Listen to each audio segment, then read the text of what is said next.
Rama.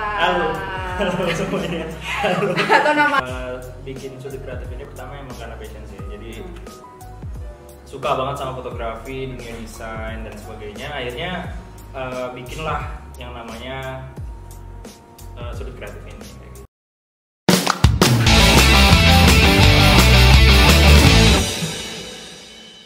next question, branding produk sudut kreatif ini kayak gimana sih? Maksudnya kayak ciri khas dari sudut kreatif ini dibanding tadi penawaran jasa yang lain-lain itu apa gitu? Yang membedakan sudut kreatif? Kalau dari sisi bisnis, jujur gue berani bilang sudut kreatif murah banget ya, kayak gitu. Murah ini dalam lingkup yang memang profesional. Iya. Gitu. Kita bandingkan beberapa agensi di Semarang yang terkenal, gue dapat beberapa omongan dari klien, gila ini murah banget kayak gitu. Gue juga kaget, padahal gue mikir harga ini tuh teman-teman juga Udah kayak wow gitu ya. gitu ya. Apa mungkin karena kelasnya mahasiswa, tapi yang kita kasih itu selalu maksimal dengan harga berapapun kayak gitu. Pernah ada yang nawarin harga murah, ya kita tetap kasih maksimal gitu. Dulu sedikit cerita, gue pernah dapat orderan bikin poster jam 1 pagi, jam 5 pagi udah selesai dong. Wah. Gitu. Karena Tapi begadang tuh ya. begadang gitu. Karena pesanan itu datang ke Instagramnya Sudut Kreatif, kita nggak mau dong bikin dia ngambil yang lain. Gitu. Yang pertama Sudut Kreatif itu fast respon. Ya, dan kita akhirnya cepet. Serius ini gak bohong, kalian tanya anak FB ya. Mereka dia bikin poster, mas jam 1 ya, jam 5 gue lagi KKN. Terus ya udah, jam 5 udah dikasih, mas ini filenya kita kasih ke siapa, langsung orangnya aja. Wow. Oh udah selesai gitu. Dan orangnya nggak ada revisi gitu kan, tandanya dia oke suka gitu. Jadi yang pertama kita cepat, murah juga, terus untuk kita untuk komunikasi juga lancar. Dan satu lagi sebenarnya emang kita menganutnya simple, maksudnya desain kita tuh simple, simple yang nggak berisik nggak berisik ya, nggak muka orang dipasang gede, enggak. Tapi kita coba juga di sana untuk mengedukasi ke orang-orang bahwa ini loh pergeseran dunia desain seperti ini, dan yang diminati oleh pasarnya seperti ini. Oke, kalau pasarnya bapak-bapak, pasarnya orang tua yang memang seleranya udah jauh beda sama kita akan kasih yang sama. Tapi kita akan kasih juga sebenarnya kita bikin ini kenapa. Jadi kita tuh nggak menyebut mereka klien sebenarnya, kita menyebut mereka kolaborator. Jadi ada klien, kita akan ngajak dia kolaborasi. Maksudnya kolaborasi ini kita nggak ngambil profit 100%. Itu kita ngasih profit ada, tapi nggak banyak, karena gue pengen klien ini ngerti kenapa dia harus punya agensi kreatif. Jadi paling gitu ya, tadi yang membedakan sudut kreatif tadi fast respon, terus murah, dan simple. Oh iya, sama revisi bisa berapapun. Oh seriusan? Serius. Oh, oke. Karena saya emang kebanyakan juga ngebatasi revisi kan? ya gitu, karena menurut gue gini, tadi sekali lagi jiwanya perusahaan jasa itu adalah servisnya. Jadi ya menekankan juga klien atau kolaborator itu adalah raja. Oh. Gitu. Jadi terserah dia mau revisi berapa kali, mau gimana, tapi yang penting jelas revisinya jelas. Jangan terserah.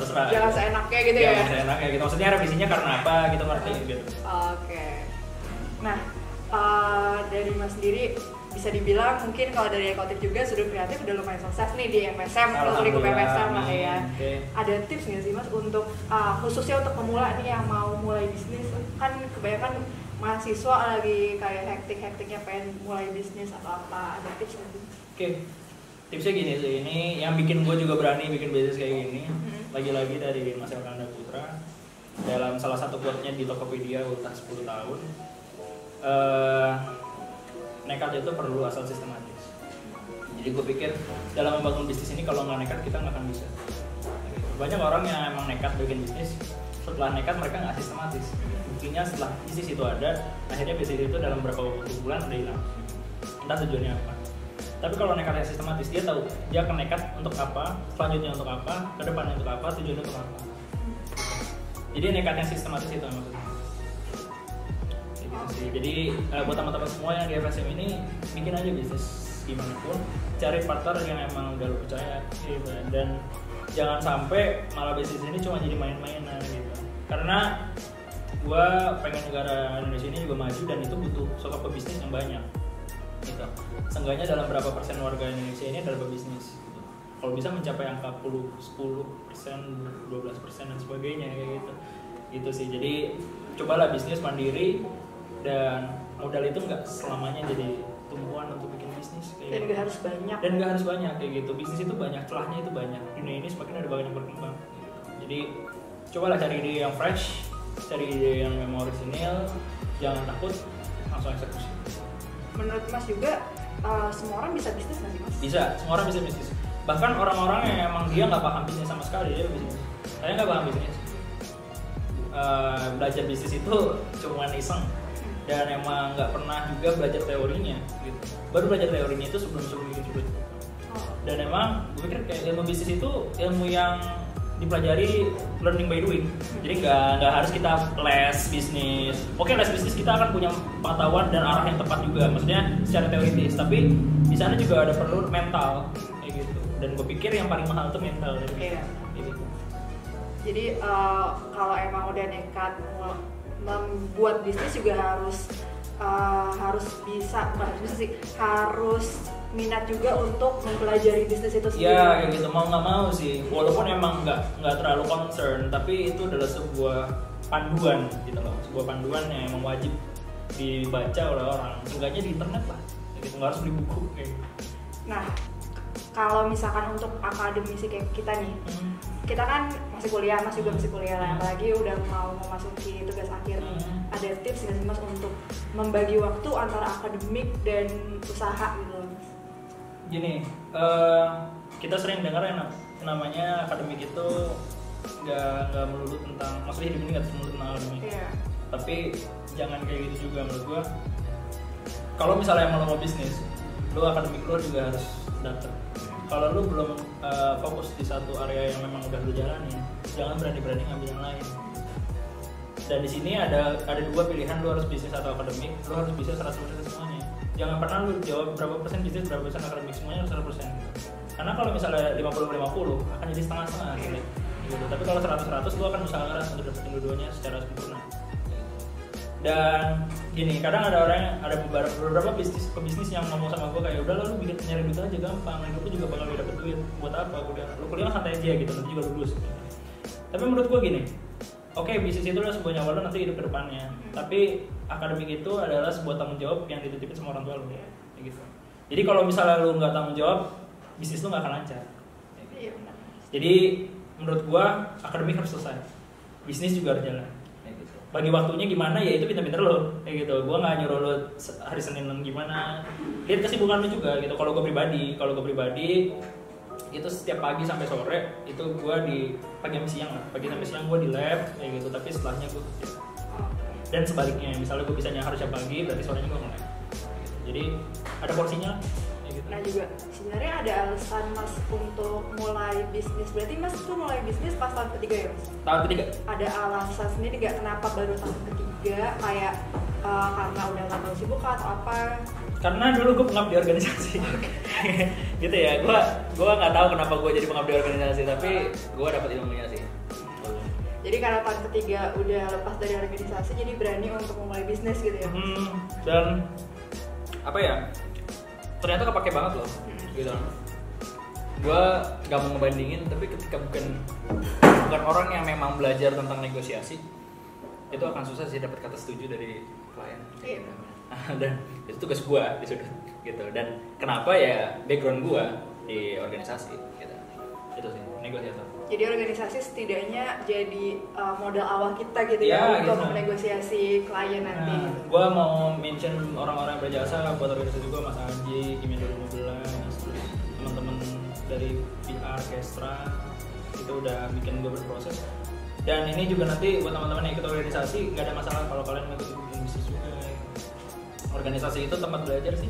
Jadi mau lu bidang apa nggak ada masalah kayaknya. Jadi juga nggak ada alasan khusus kenapa baru tahun ketiga kan? Nggak ada. Tapi kalau misalnya dikasih kesempatan muter waktu, gue kayaknya mau bisnis dari tahun 1 deh. Serius, karena kalau gue nggak bayangin gue bikin Sudut dari tahun 1, sekarang gue udah jadi apa ya? Iya sih. Udah jadi terbesar Indonesia mungkin ya. Nggak tahu, amin. Ya seenggaknya bisa lebih baik lah dari baru 1 tahun. Tapi udah lumayan sih ya 1 tahun juga. Iya.